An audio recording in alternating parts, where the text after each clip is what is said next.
Voici la 35e journée de championnat. Entre-temps, Monaco s'est qualifié pour les demi-finales de la Coupe d'Europe des clubs champions. Match demain soir contre Milan AC.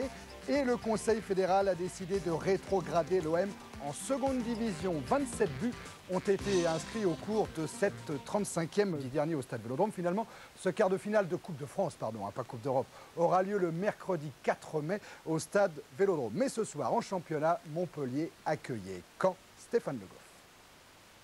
Louis Nicolin et Gérard Gilly côte à côte sur le banc de touche et apparemment plutôt serein. Il est vrai que les deux hommes espèrent toujours pour leur équipe une éventuelle place européenne.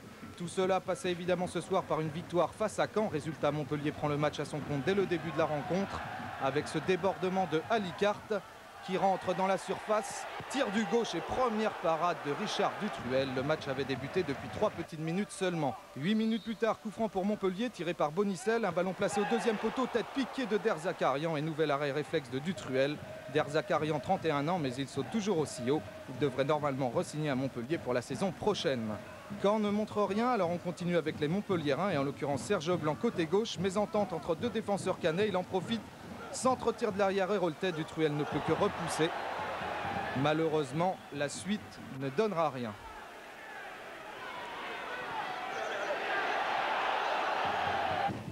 Montpellier qui pousse toujours.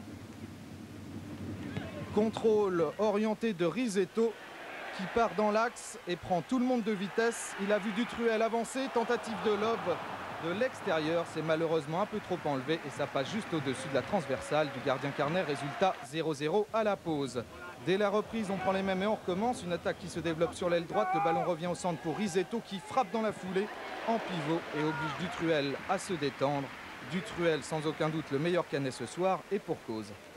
51e minute maintenant et Bonicel qui contourne la défense canaise dans le trou pour Sanchez qui se présente seul devant Dutruel et Sanchez qui manque l'immanquable.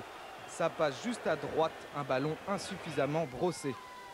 Dans l'axe, ça ne passe pas à droite non plus, alors on essaye côté gauche, centre de Serge Blanc.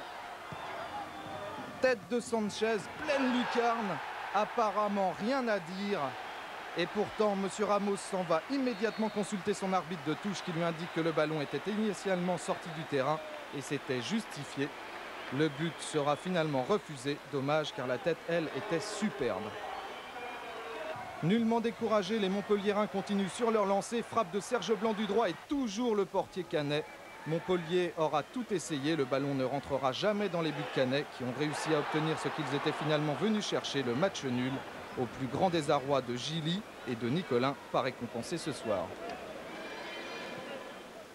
Et oui, match nul. Et ce qui est incroyable, c'est que c'est le premier résultat nul obtenu par Caen à l'extérieur. Jusqu'à présent, l'équipe de Daniel Jean Dupeux avait enregistré 2 victoires, 14 défaites. Et c'est donc le premier résultat nul. Bonne nouvelle, ça, ce point perdu par Montpellier, Roland. Oui, parce que compte tenu du calendrier de Montpellier, si mes souvenirs sont bons, qui doit maintenant aller à Angers recevoir Sochaux pour terminer à Lyon. Bon, compte tenu aussi de la valeur de cette équipe qui a un bon équilibre entre jeunes et vieux et un staff comme Gilly Gasset, cette équipe-là nous préoccupait. On nous préoccupe toujours un peu, mais avec le point perdu ce soir, un petit peu moins.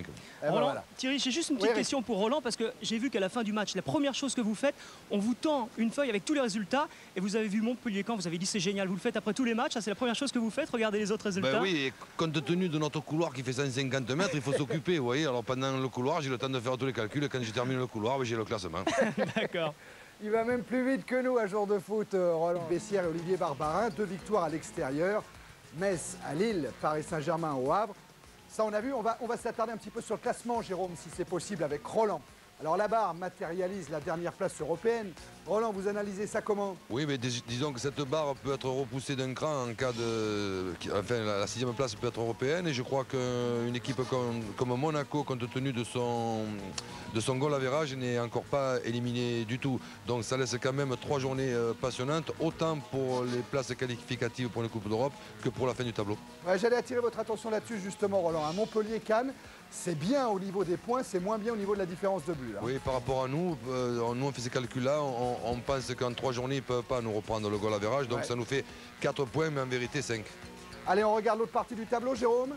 Alors là, la barre, elle est bien entendu en dessous de Martigues, puisque Marseille sera rétrogradé en D2. Là, vous voyez ça comment?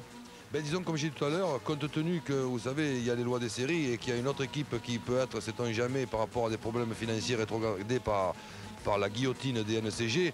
Donc Angers a encore une chance à condition qu'il double Toulouse. Donc ça fait quand même une fin de championnat passionnante et vachement indécise. Et pareil pour le classement des buteurs avec Djorkaeff ou Edek qui n'ont que 2 buts d'avance sur l'étonnant Roger Boli. Là je crois qu'il y a l'étonnant Roger Boli et surtout l'étonnant Anderson qui a été quand même en ce qui concerne le Joker une des plus grosses réussites dans ce choix-là de ces dernières années. Roland, on vous remercie. On vous retrouve en images dans Jour de foot samedi pour la prochaine journée du championnat. Votre programme ?